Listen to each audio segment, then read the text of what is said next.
ஒட்டுமொத்த இந்திய சினிமா உலகத்திற்கான முன்னோடியாக குறிப்பாக தமிழகத்திலே ஏவிஎம் நிறுவனம் என்பது தவிர்க்க முடியாத ஒரு நிறுவனம். அந்த காலகட்டத்திலே இந்தியாவிலே பல மொழிகள் இருந்தாலும் அத்தனை மொழிகள் சார்ந்த திரைப்படங்களை எடுக்கக்கூடிய ஒரு இடமாக இந்த ஏவிஎம் நிறுவனம் விளங்கியது என்பது தவிர்க்க முடியாத ஒரு உண்மை.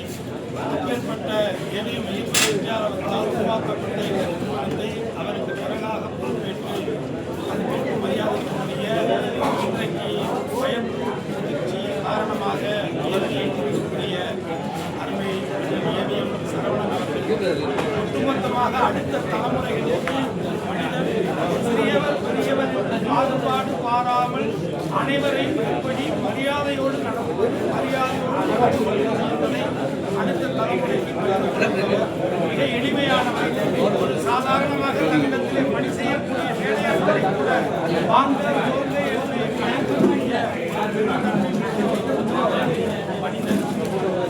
அதே நேரத்தில் நான் இந்த ஏவிஎம் நிறுவனத்தில் எந்த பணத்தையும் நான் நினைத்திருக்கிறேன்.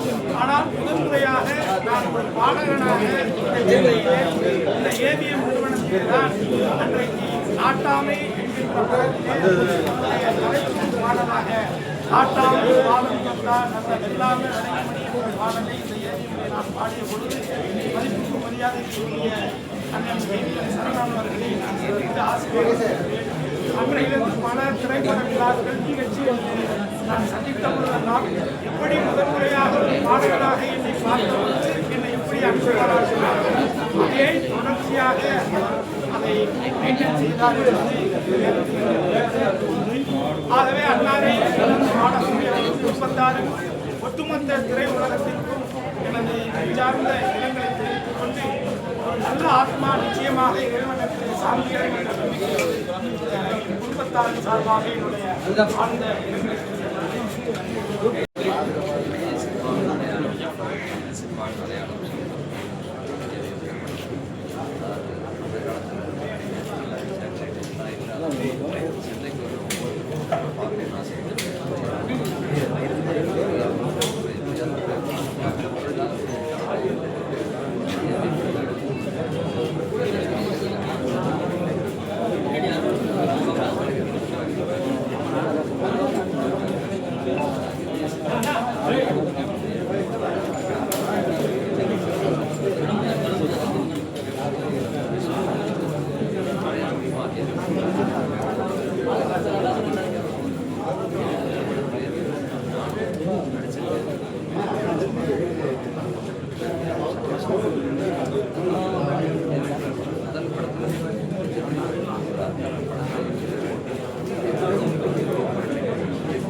Okay, sir.